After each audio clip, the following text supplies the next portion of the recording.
es que estamos ya en Hechos capítulo 7. Este es un lindo capítulo. Hay mucho aquí. Pues literalmente son muchos versículos, ¿verdad? 60 versículos, pero mucho en cuanto a información y valor en muchos sentidos.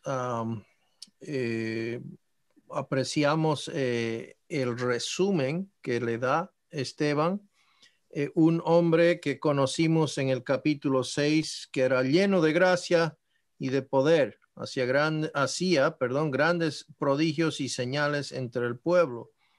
Entonces, evidentemente, eh, era un joven que fue escogido entre los 7, pero lleno de gracia y de poder y lleno del Espíritu. Entonces, alguien que pues también evidentemente conocía a las Escrituras, porque en el versículo 10, mientras él hablaba, no podían resistir a la sabiduría y al Espíritu con que hablaba, dice, ¿no? Entonces, vamos a mirar la defensa que él hace en este pasaje. Está refiriéndose Esteban a Israel. Está hablando a Israel. El contexto es a un Israel incrédulo y les está dando un poco de contexto y demostrando cómo es que en muchas situaciones en el pasado, a pesar de las promesas de Dios, a pesar de las muchas cosas, pues um, ellos habían pues ignorado y rechazado lo que Dios tenía para ellos. Bien, entonces vamos a Hechos capítulo 7, versículos 1 en adelante. Quisiera que leamos los primeros, vamos a hacer los primeros 8 versículos que tienen que ver con Israel no entendiendo las promesas, las raíces y las promesas de Dios. Vamos al versículo 1 al 8. Dice así: el sumo sacerdote dijo entonces, ¿es esto así? Y él dijo: varones hermanos y padres, oíd. El Dios de la gloria apreció a nuestro padre Abraham, estando en Mesopotamia, antes que morase en Harán. Fíjese cómo Esteban se identifica con respeto y se identifica como nuestro padre, hablando de Abraham, y cómo él se conecta con varones, hermanos y padres. No está hablando a varones, hermanos creyentes, sino hermanos étnicos, israelitas, como él era judío también, ¿verdad? Entonces dice, y le dijo, sal, esto es lo que Dios le dijo: sal de tu tierra y de tu parentela y ven a la tierra que yo te mostraré. Entonces salió a la tierra de los caldeos y habitó en Harán. Y de allí, muerto su padre, Dios le trasladó a esta tierra, en la cual vosotros habitáis ahora, hablando de ellos en el presente, y no le dio herencia en ella, ni aún para asentar un pie, pero le prometió que se le daría en posesión y a su descendencia después de él, cuando él aún no tenía hijo. Y le dijo Dios así: que su descendencia sería extranjera en tierra ajena, y que los reducirían a servidumbre y los maltratarían por 400 años. Mas yo juzgaré, dijo Dios, a la nación de la cual serán siervos, y después de esto saldrán y me servirán en este lugar. Y le dio el pacto de la circuncisión, y así Abraham engendró a Isaac y le circuncidó al octavo día a Isaac y a Jacob, y Jacob a los 12 patriarcas. Entonces vemos ya desde ya el contexto y cómo Esteban está refiriéndose a parientes judíos. personas que van a ser conocedores de este trasfondo. Menciona Abraham, menciona Isaac, menciona Jacob y las promesas y cómo funcionó, ¿verdad? Ellos estarían, estos son, no es nada nuevo para un judío. Ellos estarían completamente de acuerdo con lo que él está diciendo hasta este punto. Entonces él está dando un poco de trasfondo a lo que va a decir. Bien, entonces vamos nuevamente al versículo 1. Y el sumo sacerdote dijo, ¿es esto así? Entonces, ya que estos líderes religiosos lo habían acusado de blasfemar contra el templo y de corromper a la ley de Dios, Esteban usó hábilmente estos temas en su larga defensa. Bien, y entonces vamos a ver a continuación cómo él hábilmente está trayendo un poco de contexto y como digo, está usando las escrituras de una manera muy hábil, desde un inicio a las promesas de Abraham hasta el día de hoy actual. Está haciendo una conexión directa. Ya, vamos a ver, va a continuar dando también a algunos antepasados. José, por ejemplo, va a hablar de Moisés y luego va a hablar de el profeta, el cual Moisés habló, y luego va a hablar de la venida del justo. Entonces, todo esto va en conexión a la confirmación y lo que es las promesas que iban a ser cumplidas, y él está diciendo que ya se hizo, ya se cumplió en Jesucristo, ¿verdad? Vamos al versículo 2, dice así, y él dijo, escuchadme, hermanos y padres, el Dios de gloria apareció a nuestro padre Abraham cuando estaba en Mesopotamia, antes que habitara en Harán, ¿no? Entonces, interesante que él está empezando desde el principio. Esteban comenzó el mensaje o el sermón más largo registrado en el libro de Hechos. Empezó con Abraham, el hombre de la fe, el padre de todo judío, ¿verdad? Ellos conocen bien, porque Dios quiere que sus hijos respeten la autoridad. Esteban se dirigió a los líderes religiosos cortésmente. Podríamos mirar algunas referencias por ejemplo, en Proverbios 24:21 dice, hijo mío, teme al Señor y al Rey. No te asocies con los que son inestables, ¿verdad? Como principio, eso es para todos nosotros. Luego vemos en Romanos 13:1, sométase toda persona a las autoridades que gobiernan, porque no hay autoridad sino de Dios, y las que existen por Dios son constituidas. Esto lo vemos en Esteban, lo vemos también en Pablo. Alguna vez lo vemos responder a uno de los discípulos de una manera cuando se le aclara que esta persona es autoridad, y pues ¿qué sucede? Se disculpa inmediatamente, ¿verdad? Por la forma en que pues no lo hizo en ignorancia, ¿verdad? Entonces, aquí vemos el respeto de Esteban al aproximarse a estos líderes. No quiere decir que él está de una manera con temor de ellos o tratando o va a tratar de menguar el mensaje.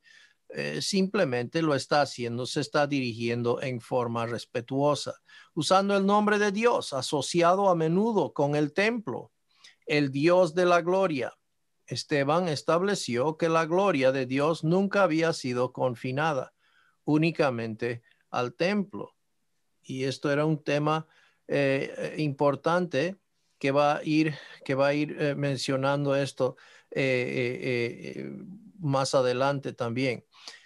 Uh, entonces, en una introducción prudente, Esteban les recordó que mucho antes de que existiera el templo, Abraham, un ídolo para muchos de estos líderes religiosos, vio la gloria de Dios en Ur de los caldeos, a gran distancia de Jerusalén. O sea que Dios estaba operando directamente con Abraham, completamente siendo forastero a Jerusalén y a todo ello. Esto entonces, pues no debían de sorprenderse que Dios esté operando de esta manera cuando Él envía al Señor Jesucristo, etc. Abraham lo tomó por la fe, entendió que era Dios quien le hablaba. Fíjese lo que Dios le dijo a Abraham en el versículo 3. Dice, y le dijo, sal de tu tierra y de tu parentela y ve a la tierra que yo te mostraré, ¿no? Dios le indica a este hombre que está en una tierra pagana, entre un pueblo pagano. Dios le habla a Abraham, le dice, sal de aquí, yo tengo algo, una tierra especial, algo tremendo que te mostraré. El llamado de Dios a Abraham vino mientras vivía en Ur, ¿verdad? Mientras vivía en Ur. Esto lo vemos claramente en Génesis 12, 1 al 3. Y el Señor dijo a Abraham, vete de tu tierra, de entre tus parientes y de la casa de tu padre, a la tierra que yo te mostraré. Pero continúa, dice, haré de ti una nación grande y te bendeciré y engrandeceré tu nombre y serás bendición. Bendeciré a los que te bendijeren, ¿verdad? Y a los que te maldiga, maldeciré. Y en ti serán benditas todas las familias de la tierra.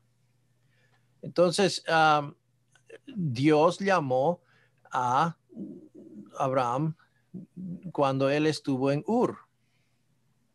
Bien, entonces, versículo 4, cuando Abraham respondió a Dios, respondió por la fe. Porque dice, entonces él salió de la tierra de los caldeos y se radicó en Harán. Y de allí, después de la muerte de su padre, Dios lo trasladó a esta tierra en la cual ahora vosotros habitáis. Entonces, Abraham respondió por la fe al llamado del Señor. Se levantó y salió de la tierra de los caldeos. Después de su padre, de que su padre muriera en Harán, se trasladó a la tierra de Canaán, tal como Dios le había mandado. Génesis 15:6 explica que él creyó en el Señor y fue justificado por la fe. Un versículo muy importante, citado 5 veces en el Nuevo Testamento. Y Abraham creyó en el Señor y Dios se lo reconoció por justicia, por justicia. ¿Bien?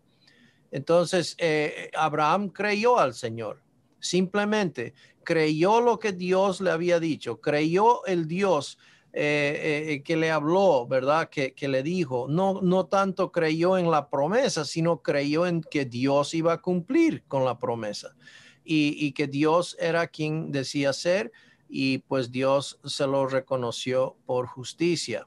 Es decir, entonces Abraham fue justificado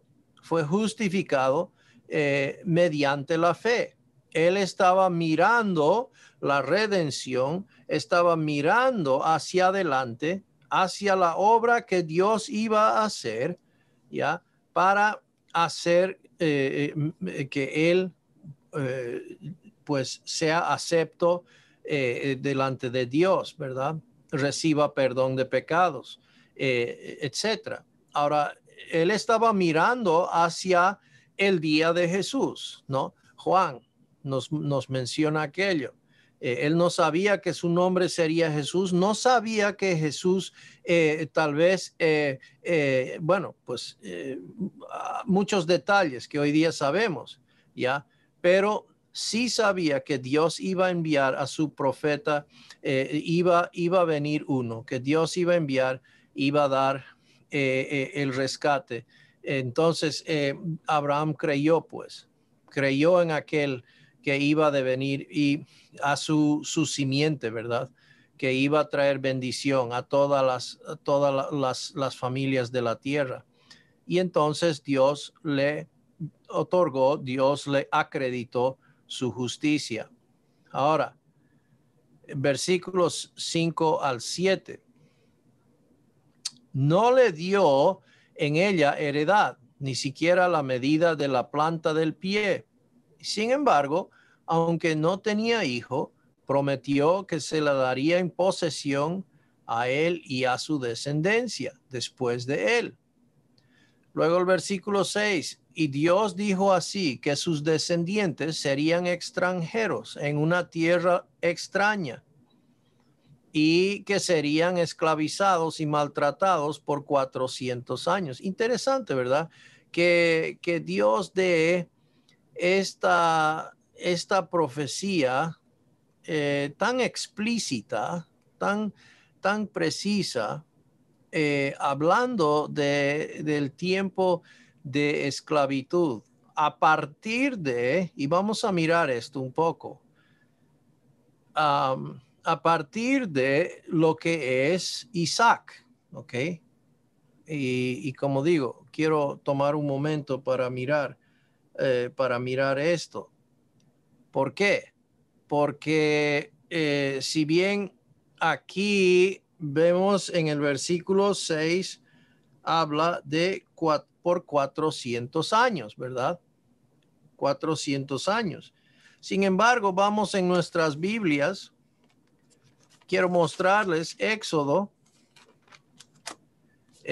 vamos en nuestras Biblias a Éxodo capítulo 12. Y pues aquí hay una aparente contradicción. Versículo 12, Éxodo 12 y versículo 40. Y dice así: el tiempo que los hijos de Israel habitaron en Egipto fue 430 años. Pero la promesa que Dios le da a Abraham tiene que ver con 400 años. ¿Es que la Biblia no es precisa o es que alguien se equivocó o qué pasó?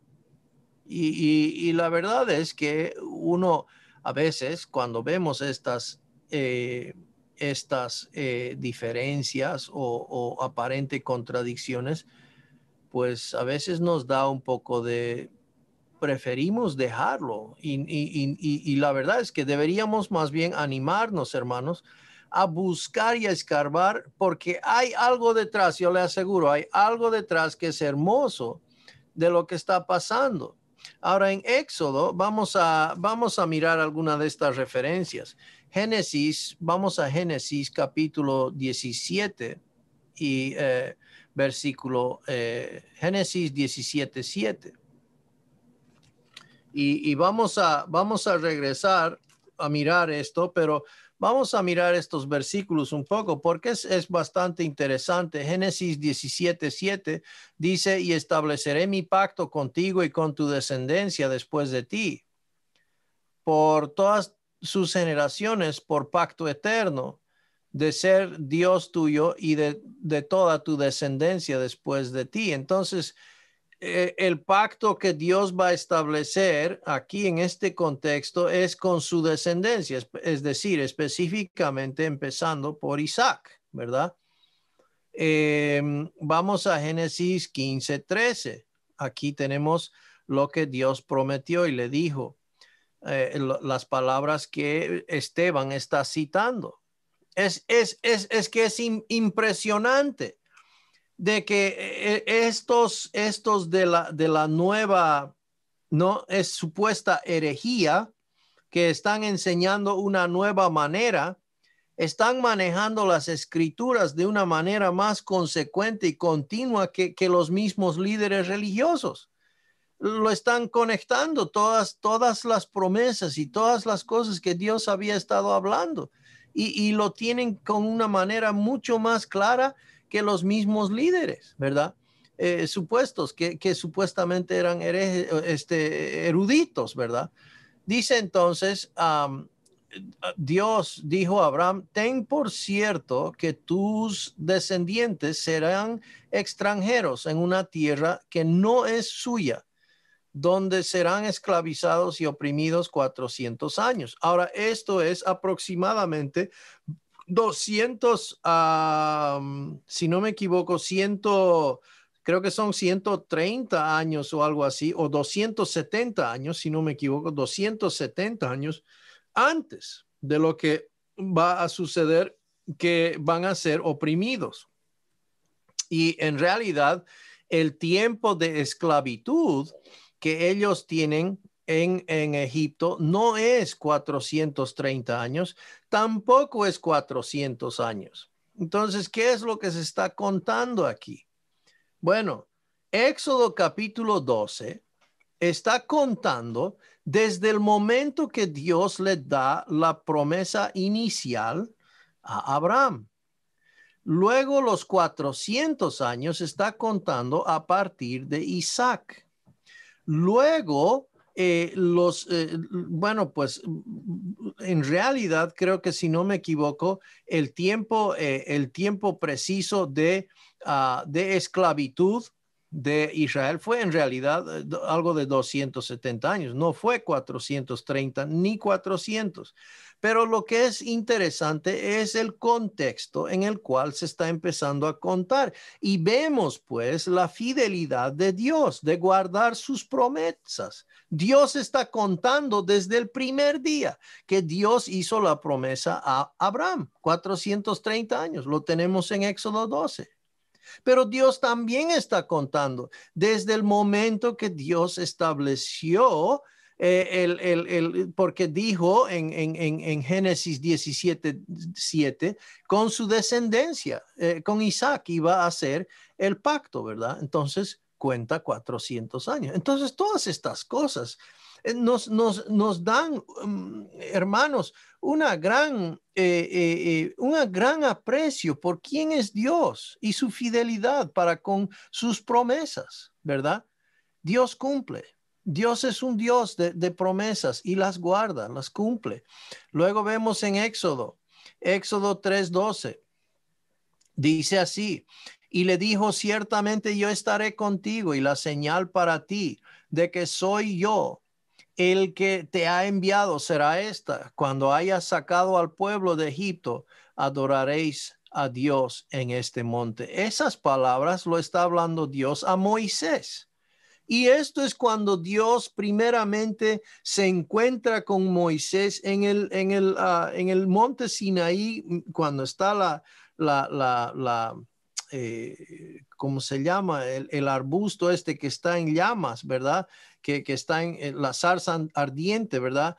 Y pues entonces Moisés tiene la promesa de Dios de que Dios va a hacer una gran cosa mediante él, sacando a su pueblo de Egipto, en el cual está en esclavitud, y se van a cumplir pues estas promesas que Dios hizo en Génesis 15:13 a Abraham, las promesas que hizo a Isaac, etcétera, etcétera, ¿verdad? Y esto nos da un gran aprecio a quien Dios es. Entonces, luego vemos también en Éxodo 19:5, dice así: ahora pues, si en verdad escucháis mi voz y guardáis mi pacto, seréis mi especial tesoro entre todos los pueblos, porque mía es toda la tierra. Y eso Dios les estaba ofreciendo mediante la gracia. Dios estaba ofreciendo que ellos, si ellos obedecían su voz, si ellos guardaban su pacto, ellos iban a ser un tesoro especial entre todos los pueblos. Ahora, no lo tuvieron, lo perdieron porque no obedecieron el pacto mosaico, no pudieron, ¿verdad?, guardarlo. Pero en Jesucristo, en el nuevo pacto, esto se cumplirá, ¿verdad? Y serán un especial tesoro entre todos los pueblos. Se cumplirá todas estas promesas. Y aunque no es dirigido directamente a nosotros, la iglesia, es nuestro Dios quien está prometiendo esto y nos fascina, hermanos. Nos debe dar un gozo y una esperanza en el Dios que tenemos, el Dios que guarda sus promesas. Entonces, en un cuadro histórico que exhibió la fidelidad de Dios en el cumplimiento de sus promesas. Eso, hermanos, eso es lo que más resalta de la relación entre Dios e Israel. Es el hecho de que Dios siempre es fiel. Dios siempre es fiel, así como un esposo a su esposa y Dios es siempre fiel. Entonces, vamos al versículo 8, Hechos capítulo 7, versículo 8. Volviendo ahora. Entonces, espero que eso ayude un poco, hermanos, a apreciar la diferencia entre los 430, los 400 y en realidad, si uno hace la matemática, exactamente los años que ellos estuvieron en realidad desde que José fue hasta que Moisés los sacó, ¿verdad? Entonces, muy interesante eso. Dice versículo 8, y Dios le dio el pacto de la circuncisión. Y así Abraham vino a ser el padre de Isaac y lo circuncidó al 8º día. E Isaac vino a ser el padre de Jacob y Jacob de los 12 patriarcas. Qué interesante que aquí tenemos una tremenda lección dentro del judaísmo. Es decir, aquí tenemos prácticamente un erudito judaizante, ¿ya? Es que el verdadero judío por la fe, no va en contra a lo que Cristo es, a lo que Cristo vino a hacer y a lo que Cristo vino a cumplir. Es conforme a todo eso, ¿verdad? Entonces, la circuncisión era la señal del contrato abrámico. Cristo literalmente cumplirá cada detalle de ese pacto, ¿ya? Y Cristo lo hará, ¿ok? Y espiritualmente, hermanos, espiritualmente, nosotros hemos recibido la circuncisión no hecha por manos, Colosenses, ¿verdad?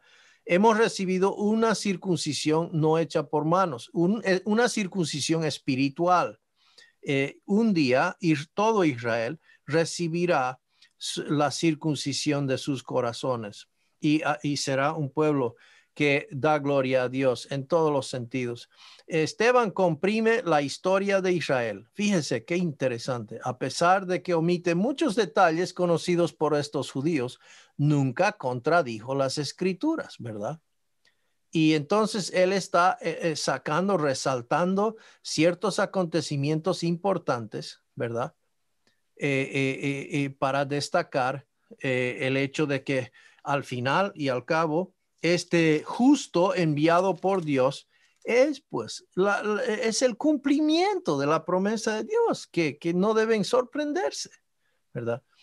Y los patriarcas tuvieron envidia de José y lo vendieron para Egipto, pero Dios estaba con él. Interesante, José estando prácticamente lo vendieron como esclavo, Dios estando con él le lleva y de la esclavitud lo saca en un lugar forastero, un lugar completamente extraño.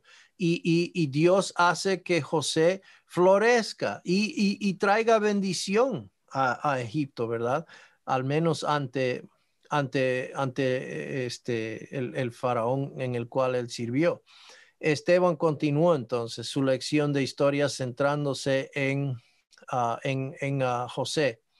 Esteban señaló la envidia viciosa de los hermanos de José, posiblemente para convencer a los líderes religiosos de sus celos de Jesús y sus seguidores.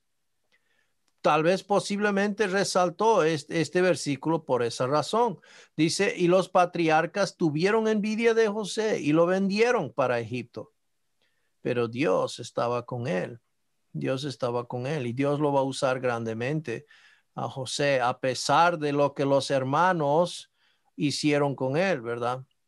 9 a 10, versículos 9 a 10, vamos a leer el versículo 10. Dice, y lo rescató de todas sus aflicciones y le dio gracia y sabiduría delante de Faraón, rey de Egipto. Y lo puso por gobernador sobre Egipto y sobre toda su casa. Imagínense lo que Dios hace, ¿verdad? Qué cosa más, qué cosa más preciosa.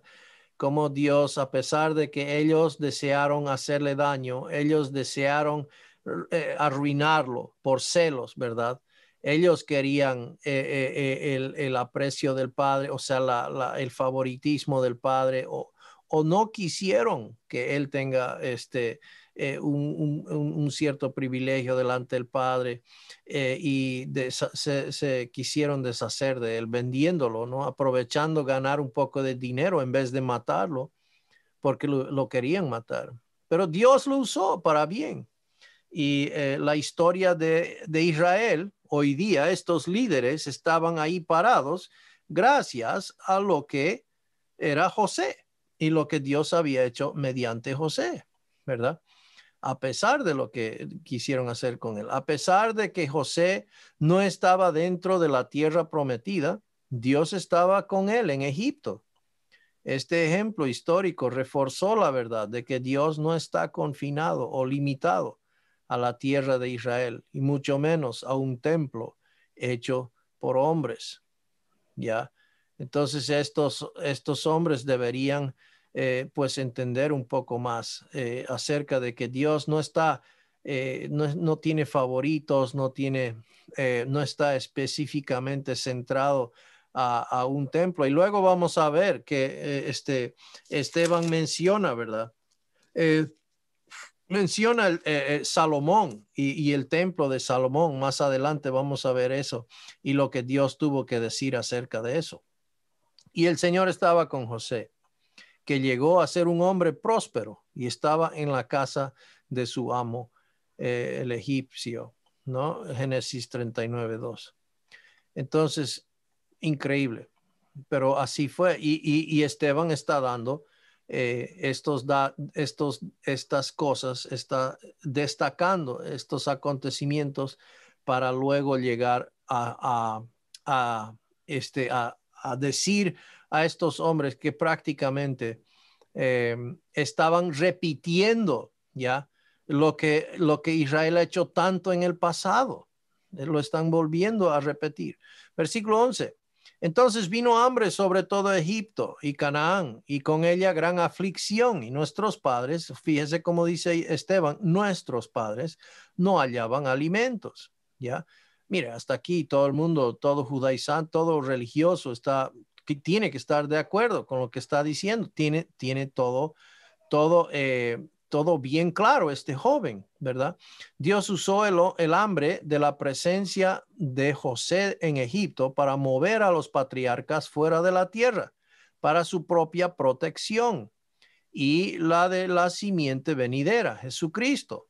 Y no, entonces Génesis 15:13 vemos cómo se está confirmando, ¿verdad? Vamos a leer Hechos, los siguientes versículos, 12 adelante, para tenerlo bien. Dice, pero cuando Jacob supo que había grano en Egipto, envió a nuestros padres allá la primera vez. Fíjese quiénes son los padres. Son aquellos que enviaron a José a Egipto. Dice en el versículo 13, en la segunda visita, José se dio a conocer a sus hermanos y conoció Faraón el linaje de José. Bien. Luego dice, y José enviando mensaje, mandó llamar a Jacob su padre y a toda su parentela.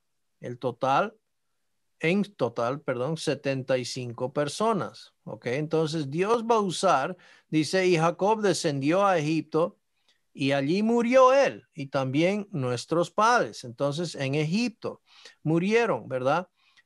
Fuera de la tierra prometida, fuera de ahí, ellos murieron. Entonces, continuemos mirando a qué va a llegar lo que él está diciendo. Al hablar muy bien de Moisés, Esteban demostró que él no enseñaba en contra de Moisés o la ley, ¿no? Entonces, Esteban continúa hablando de la historia de Israel.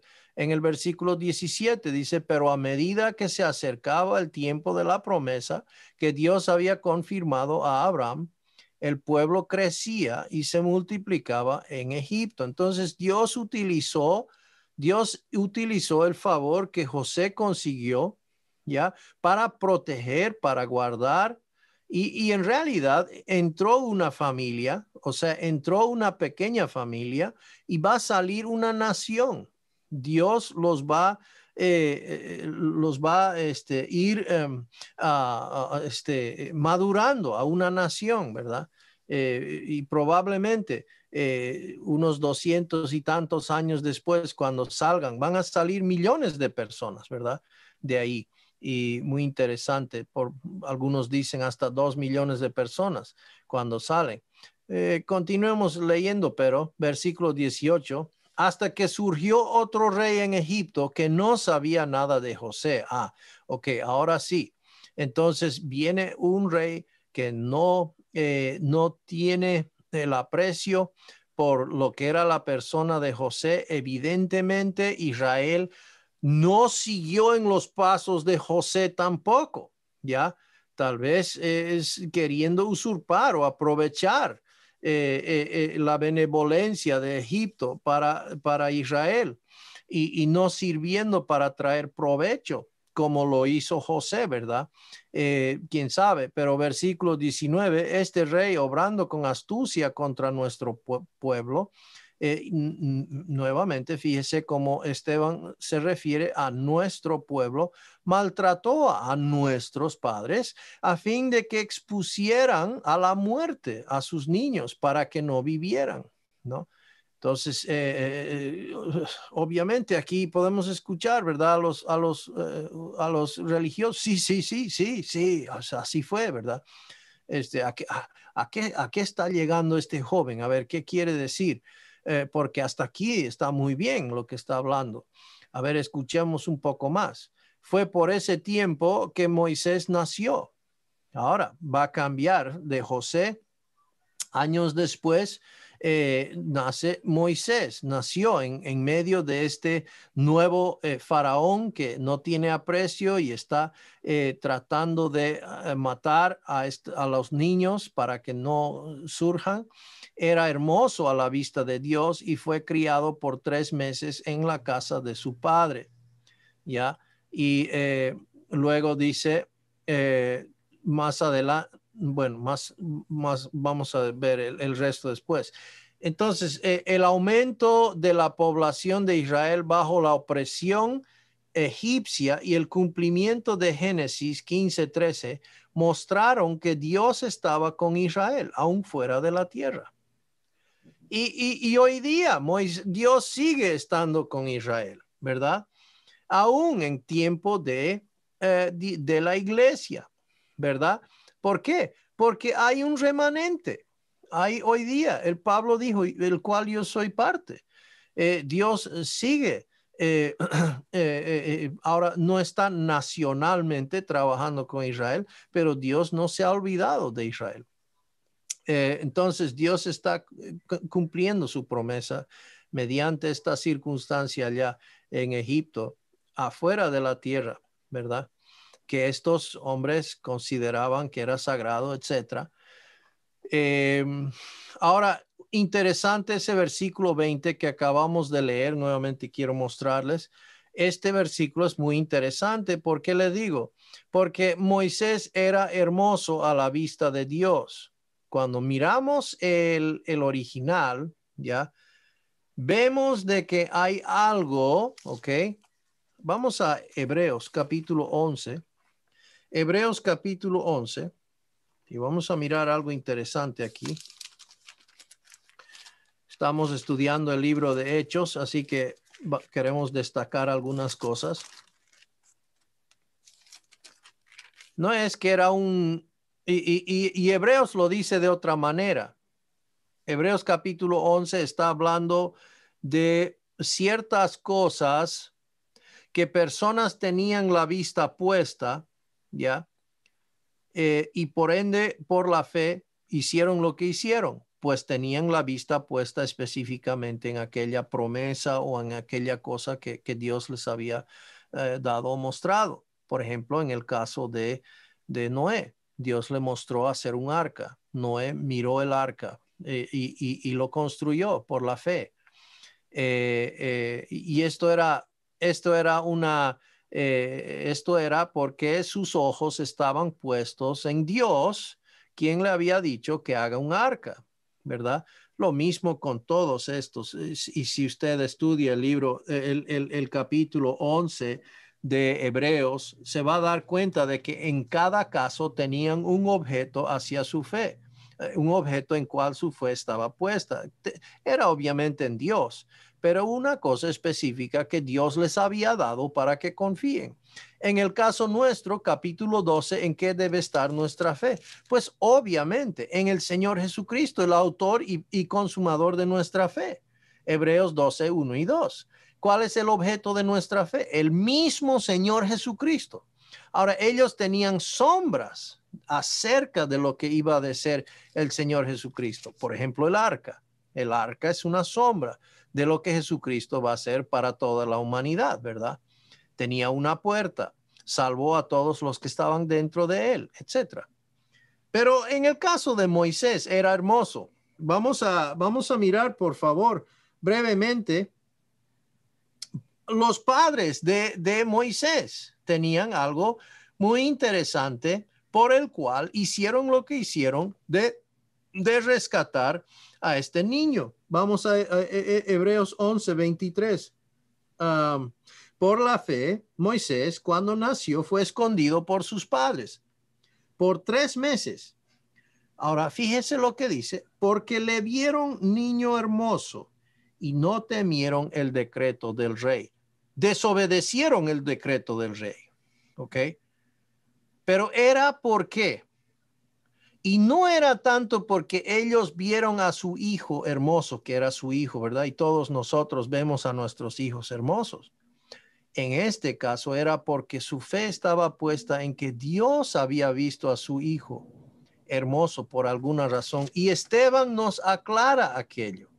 Cuando en este versículo dice, fue por ese tiempo que Moisés nació, era hermoso a la vista de Dios. Y porque era hermoso a la vista de Dios, entonces los padres lo protegieron, lo escondieron, fueron en contra del decreto, etcétera, etcétera. ¿Para qué? ¿Por qué? Porque pues Dios lo había visto. Es interesante aquello, ¿verdad?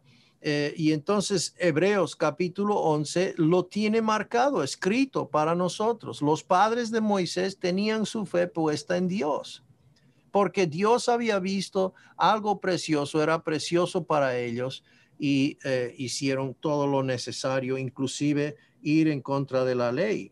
Y eso es algo que el autor de Hebreos lo destaca aquí, no, lo que hicieron. Bien, ahora vamos a continuar aquí. El aumento de la población de Israel bajo la opresión egipcia y el cumplimiento de Génesis 15:13 mostraron que Dios estaba con Israel aún fuera de la tierra, ¿verdad? Y eso ya lo leímos. Vamos a 21 a 22. Versículo 21 dice así: después de haber abandonado para morir, de ser abandonado para morir, la hija de Faraón se lo llevó a Moisés y lo crió como su propio hijo. Y Moisés fue instruido en toda sabiduría de los egipcios y era un hombre poderoso en palabras y en hechos. Ahora, esto es una aparente contradicción también, porque Moisés era un hombre que más en Éxodo, cuando leemos Éxodo, Moisés dice que no soy bueno para hablar, no soy elocuente, etcétera. Y aquí está diciendo es poderoso en palabras y en hechos. Pues, ¿cuál tiene razón? Bueno, desde punto de vista egipcia, ¿ok? Desde como Moisés, como un egipcio, es poderoso en palabras y en hechos. pero desde una perspectiva de Dios, desde una perspectiva como hebreo, falto en poder comunicar y hablar, muy débil, muy débil. Y era algo que él debía aprender a identificarse y debía por la fe dejar que Dios le enseñe y le... Claro, y al finalizar vemos a otro Moisés después, ¿verdad? Un hombre de fe, un hombre muy valiente, etcétera.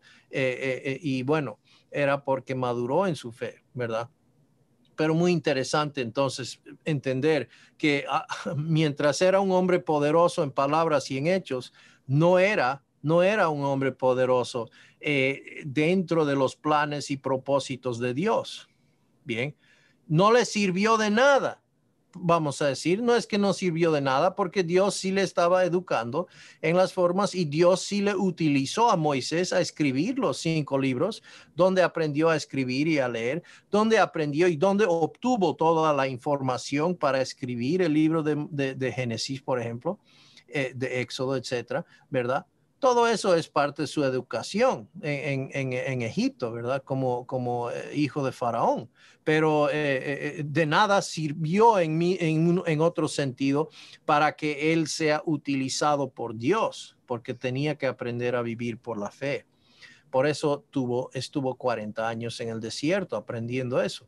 Dios continuó sus planes para Israel mediante la preservación y crianza de Moisés, el futuro libertador de Israel, justo en la casa del enemigo, Faraón. Interesante, ¿verdad? Cómo hace Dios, ¿no? Y entonces, vamos a versículos 23 a 29. 23 a 29 dice así: pero cuando iba a cumplir la edad de 40 años, sintió en su corazón el deseo de visitar a sus hermanos, los hijos de Israel. Y al ver que uno de ellos era tratado injustamente, lo defendió y vengó al oprimido matando al egipcio. Ahora vemos a Moisés el egipcio, que tenía cierta conexión y cierta pena, vamos a decir, por los hebreos, por la injusticia a los hebreos, pues su mamá evidentemente era hebrea, ¿verdad? Y él quiere cierta justicia, pero lo está haciendo a su manera, ¿verdad?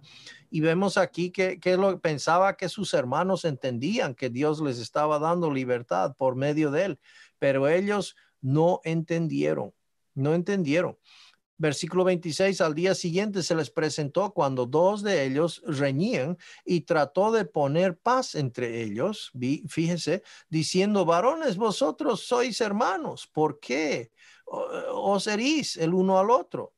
Pero fíjese la respuesta. Entonces, lo que ocasionó su trato y lo que él hizo según sus fuerzas y su forma de trabajar el día anterior, ¿verdad? Pero él, que estaba hiriendo a su prójimo, lo empujó diciendo: ¿quién te ha puesto por gobernante y juez sobre nosotros? ¿Acaso quieres matarme como mataste ayer al egipcio? Entonces, al oír estas palabras, Moisés huyó y se convirtió en extranjero en la tierra de Madián, donde fue padre de 2 hijos. Bien, entonces continuamos con la historia de Israel. Los compatriotas de Moisés malinterpretaron sus acciones y lo rechazaron como su libertador. Esta declaración pudo haber ayudado a convencer a algunos de los líderes religiosos de su rechazo similar del Mesías. Bueno, posiblemente. De todas maneras, Esteban no ha llegado al punto el cual va a llegar en breves instantes. Dice el versículo 30, y pasados 40 años, se le apareció un ángel en el desierto del monte Sinaí, en la llama de una zarza que ardía. Qué cosa, qué increíble estos datos, cómo lo conoce, ¿verdad? Todo esto, y les está resumiendo toda la historia. Al ver esto, Moisés se maravillaba de la visión, y al acercarse para ver mejor, vino a él la voz del Señor. Dice el 32, yo soy el Dios de tus padres, el Dios de Abraham, de Isaac y de Jacob. Moisés temblando, no se atrevía a mirar. Luego, pero el Señor le dijo, quítate las sandalias de los pies, porque el lugar donde estás es tierra santa. Versículo 34. Ciertamente he visto la opresión de mi pueblo en Egipto y he oído sus gemidos y he descendido para librarlos. Ven ahora y te enviaré a Egipto. Entonces, la gloria de Dios se apareció a Moisés en el desierto en una zarza ardiente e hizo ese lugar estéril en tierra santa. Dios mostró su cuidado por Israel, redimiéndolos de Egipto a través de Moisés, el hombre que ellos habían rechazado, ¿verdad? Entonces, versículo 35. Y este Moisés, a quien ellos rechazaron, ahora sí, vemos lo que él está llegando, ¿verdad? Este Moisés, a quien ellos rechazaron, diciendo, ¿quién te ha puesto por gobernante y juez? Es el mismo que Dios envió para ser gobernante y libertador con la ayuda del ángel que se le apareció en la zarza, ¿ya? Entonces, vemos el proceder en el pasado en la vida de Israel, cómo Dios procedió de una manera, no llamando a alguien dentro de la tierra de Canaán, sino llamando a alguien fuera. Luego operó mediante Egipto, criando y madurando al pueblo de una familia, llegando a ser una nación. Y luego envía a su siervo escogido a Madián por 40 años y está allá aprendiendo las maneras bueno, pues está aprendiendo a vivir por fe y caminar con Dios, ¿verdad? Dios escoge este hombre, ¿verdad? Para ser utilizado, para liberar al pueblo de Israel. Entonces el mensaje de Esteban, el cual conectaba el repudio de Israel hacia Moisés, con su prójimo repudió hacia Jesús, con su propio, perdón, voy a empezar de nuevo. El mensaje de Esteban, el cual conectaba el repudio de Israel hacia Moisés con su propio repudio hacia Jesús, les habría traído convicción. ¿Será? ¿Será que de la misma manera que Dios, ¿verdad?, escogió un líder para traer liberación a Israel y ahora él ha escogido, pero claro, pues ese es el punto que Esteban está haciendo aquí, ¿verdad? Y va a llegar a ese punto. Está tomando su tiempo porque quiere establecer claramente que sin lugar a duda, utilizando las escrituras y toda la historia de Israel, este hombre los sacó haciendo prodigios y señales en la tierra de Egipto, en el Mar Rojo y en el desierto por 40 años. Entonces, los líderes religiosos judíos reverenciaban al varón Moisés porque él llevó a Israel a la libertad con grandes señales y prodigios. Irónicamente, ellos rechazaron al Mesías, quien hizo mayores señales y prodigios mientras trataba de dar a Israel la libertad más grande de su esclavitud de pecados, ¿verdad? Entonces, versículo 37. Este es el mismo Moisés que dijo a los hijos de Israel, Dios os levantará un profeta como yo de entre vuestros hermanos. Moisés, fíjese la conexión entonces. Este es el mismo Moisés. Este es el Moisés que ustedes conocen bien, que Dios escogió, que ninguno de ustedes niega, que dijo a los hijos de Israel y está diciendo a ustedes hoy, Dios os levantará un profeta como yo de entre vuestros hermanos. Esto no era de sorprenderse. Entonces, el profeta venidero, a quien Moisés reverenció, fue Jesús, ¿verdad? Y entonces, los líderes religiosos acusaron a Esteban de rechazar a Moisés. Sin embargo, su rechazo de Jesús fue una prueba de que ellos habían rechazado los escritos de Moisés. Habían rechazado los escritos de Moisés. Deuteronomio 18, 15 y 18. Moisés mandó enfáticamente a Israel a escuchar el profeta venidero, pero cuando él vino, lo rechazaron y lo crucificaron. Deuteronomio 18:15 dice así: un profeta de en medio de ti, de tus hermanos, como yo, te levantará el Señor tu Dios. A él oiréis. Luego en el 18 dice: un profeta como tú levantaré de entre sus hermanos y pondré mis palabras en su boca, y él les hablará todo lo que yo le mandé, ¿verdad? Y eso vino, cumplió, hizo el Señor Jesucristo. Muy bien. Entonces, hemos llegado hasta el versículo 37 en esta noche y vamos a dar la segunda parte del sermón, pues es un sermón largo, la segunda parte del sermón de Esteban, la siguiente sesión.